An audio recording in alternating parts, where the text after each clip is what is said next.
ГСП онлайн. Городские новости сейчас.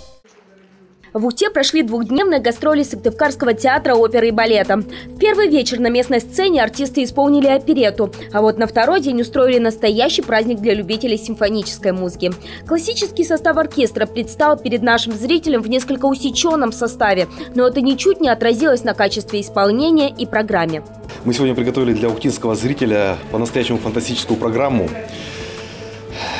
В первом отделении прозвучит знаменитая, известнейшая, красивейшая музыка Эдварда Грига. Из его Пер Гюнта прозвучат первая и вторая сюиты. А вот во втором отделении ухтинцев, не избалованных крупномасштабными культурными событиями, ждал настоящий сюрприз. Концерт Иоганна Брамса для скрипки с оркестром. Солист – прославленный скрипач, победитель конкурса Чайковского Николай Саченко. Звезда мирового уровня в нашем городе выступал впервые, но сразу отметил, что разницы, перед каким залом исполнять музыку, нет. Любители искусства и в больших, и в маленьких городах одинаково благодарны. Для этого концерта Николай привез свой почти новый инструмент.